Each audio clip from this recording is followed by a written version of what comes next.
And now, it's time for another Dice Tower review with Tom Vasel. Hey everybody, I'm Tom Vasel, and today we're taking a look at Zen Garden from Queen Games. Now, Queen Games tends to make a lot of games that are very easy to jump into, and as soon as I saw Zen Garden, I knew that this would be one of those games. They come out with one of them, each year, some sort of game that's fairly simple. In this one, you are building a 16-tile Zen Garden. And you're putting it down, and you are going to score points for 3 different features. There's lots of different ways to score points, so you're trying to weigh which tiles you're going to take. Also, there's a little bit of an economy in the game, but it's really easy to play. Let me show you.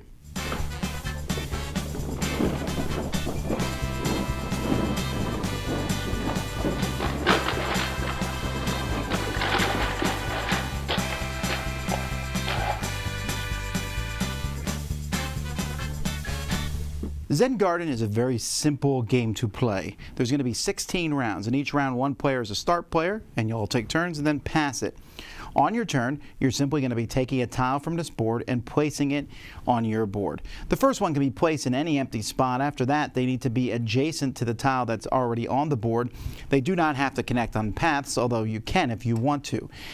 If you want to, you can, when you take a tile, push the tiles that are in that row or column, but you can't push them off the board.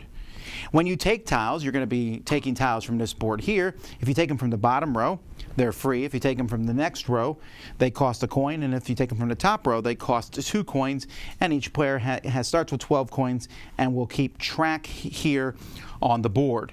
At the end of a round, after everyone's taken a tile, any tiles here are discarded, and the rest slide down and are refilled here from the top.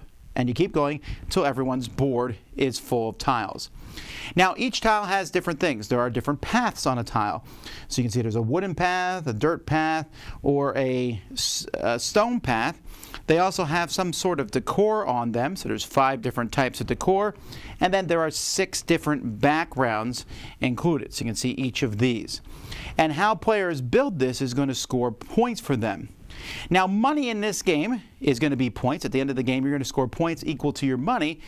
You can get more money if you ever build a diagonal, horizontal, or vertical line that all has the same decor. So you can see I have 2 of the birds here. If I build 4 birds down here, then I'm going to immediately get 3 coins, although you can never go over 25 coins. When everyone is done with their board, then you will flip this board here, and it becomes a scoring board. And you're going to look at the pagoda. At the beginning of the game, you're going to put out some random tokens here, and that each of these is going to score differently.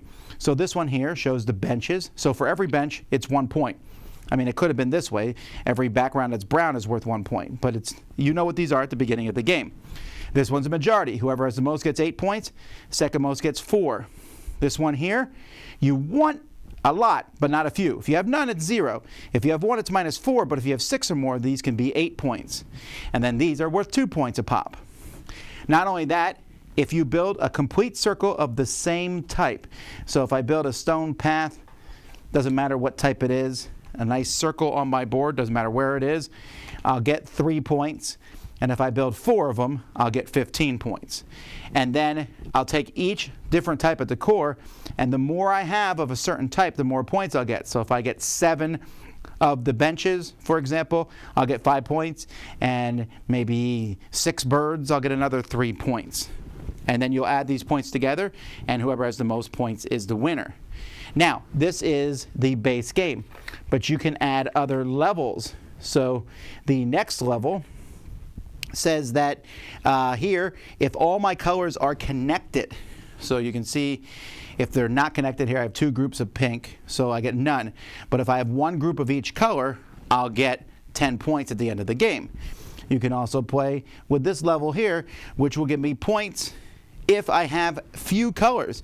So if I only use 2 background colors on the whole board, I'll get 18 points. And then the final 2 levels of the pagoda both work the same way. You'll draw more of these tiles and place them here. And then the first person to build 4 of whatever it shows on each of these is going to get a 5-point token. The next person gets a 3-point token, and the next person gets a 1-point token.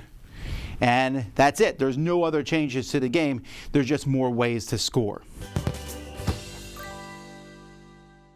The tiles for this game are nice. They're the same size as Carcassonne tiles. I think that the iconography, the backgrounds for each one is not only a different color, but has different stuff in it, so it's easy to tell the difference. Same thing with the paths, same thing with the corners. They're good quality tokens. The whole thing looks really nice when you have a board. And the scoring board here, which is really unneeded, it still looks neat as you build that. The game comes with 100-point tokens when you're scoring, and I'm a big fan of any game that has a scoring board that you don't need during the game, and you can just flip over at the end. This is a very ridiculous sized first player piece, but it's nice. And the keeping track here with money rather than coins works pretty well since it's the only track that you have in the game.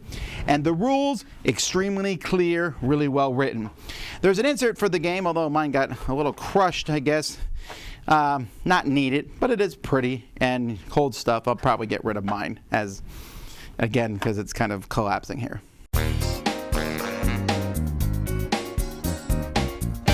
One of the biggest awards each year is the Spiel des Jahres award in Germany. And I really think that this game was almost made with that award tailored in mind, because that award is for families, and this feels like Spiel des Jahres bait if I've ever seen it. That doesn't mean it's a bad game. In fact, it's a very enjoyable one, but this feels like it was tailor-made.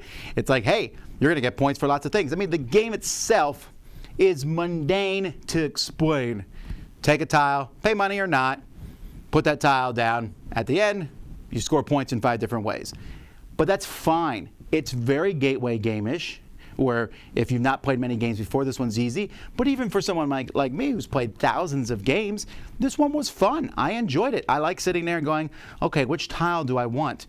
That tile has a pink background. Pinks are worth 1 point, but this one has a wooden road, and I can complete this wooden road. This one lets me finish a column or a row and get the 3 money, which is 3 points at the end of the game, or I can use it to buy the tile that I want. Really, really easy stuff. And I like it. Now, I will say this. I will argue against it. Hey, there's 5 different ways to play. I guess there are 2 ways to play this game. The basic way. And then add in all the extra stuff. I can't imagine someone going, we're just going to play with 1 and 2. If you can add 1 more as a little scoring rule, you can add another 3. It's not that hard. And I would imagine for most, I think this way they can say, hey, there's 5 levels of the pagoda. Yeah, okay, whatever. You're playing scoring normally or with everything. And honestly, once you know the game, I can't imagine you ever not playing with all the scoring stuff. It's not that complex. And it's an easy one to teach people. It has a bright color look to it. I like it. Last year, Queen came out with a game called Copenhagen, which was really simple, a Tetris-y style game. And if you like that one, I think this one will appeal to you. It's less spatial. There's a little bit of that. Like when you first play, you're like, ooh, how do I connect these paths? You make circles, or you don't. But either way, that circles is one of the ways to score points. That part doesn't matter as much. It's more about which tiles am I going to take. Now, I think that when you play with the is everything connected of a group, that changes the game up considerably. That's much more interesting, and I feel like that adds a little bit more spatialness to it, and I would play that way, especially if you play, there's only a couple colors allowed, that even changes it up even more. But at the end of the day, you're grabbing a tile, and then there's like 7 different ways that you score. It's really easy to play. Scoring probably takes longer than 4 or 5 turns of the game, and the game is only 16 turns, in which case you might want to set it up and play it again. There's a few minor rules changes for 2 players, but it plays essentially the same. Scales pretty well from 2 to 4. Definitely one to recommend, and it's easy to jump into. Zen Garden. Dice Tower Judgment approved.